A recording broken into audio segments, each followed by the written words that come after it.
আসসালামু আলাইকুম। ভাবতেছি পপকর্ন বানাবো, সেজন্য সামান্য একটু তেল নিলাম। দেখি সামান্য তেলে পপকর্নগুলি ফুলে নাকি হয় নাকি।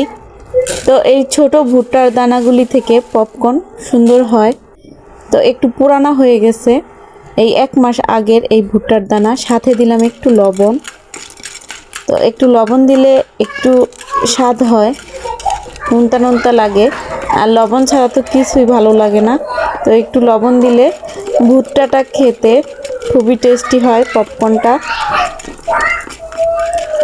এখন আমি চুলার তাপ বাড়িয়ে রেখে, মানে হাইতে রেখে নেড়ে চেড়ে ভেজে নিচ্ছি, কারণ এতে আমি সামান্য অল্প তেল দিছি। আর দেখি ফুটে নাকি। তো কিছুক্ষণ পরেই এই যে ফুটতে শুরু করছে। এখন আর এভাবে খোলা রাখা যাবে না, ঢেকে রাখতে হবে। তো আমি ঢেকে রাখলাম। এখন ফুটতে শুরু করতেই আমি ঢাকনাটা লাগিয়ে দিলাম, এজন্যে কারণ শোলে ছিটা পড়তে পারে গরম ভুট্টার দানা। আর এভাবে ঢেকে রাখলেই সুন্দর ভুট্টাগুলি ফুটে উঠবে।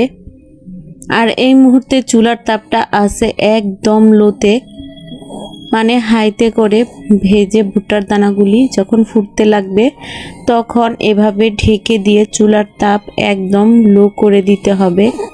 তাহলে এর ভিতরে যে তাপটা আছে, মানে এই পাত্রটা যে গরম হয়েছে, তাতেই ভুট্টাগুলি ফুটে উঠবে।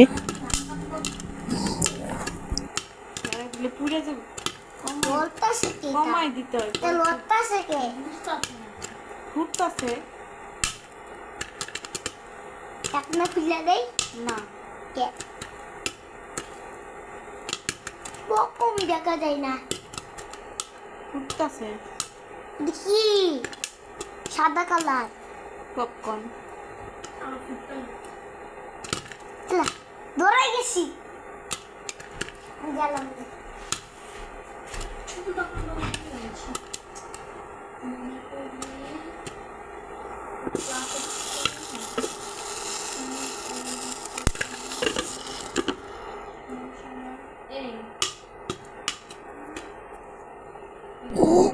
একটু ঢাকনাটা খুলছিলাম, আর দেখুন একটি পপকর্ন বাইরে এই যে সিটে পড়ছে।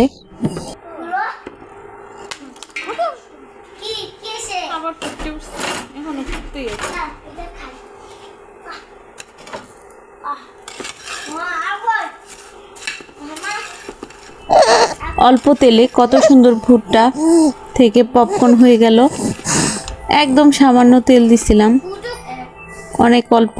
আর হাতে নিলাম, দেখুন হাতে একটু তেল তেলে নাই, একটু তেল হাতে লাগেনি দেখুন।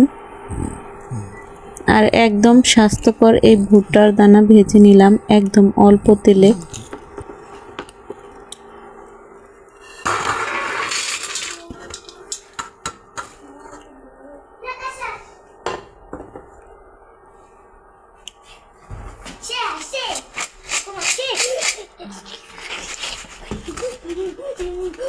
আর কই নাই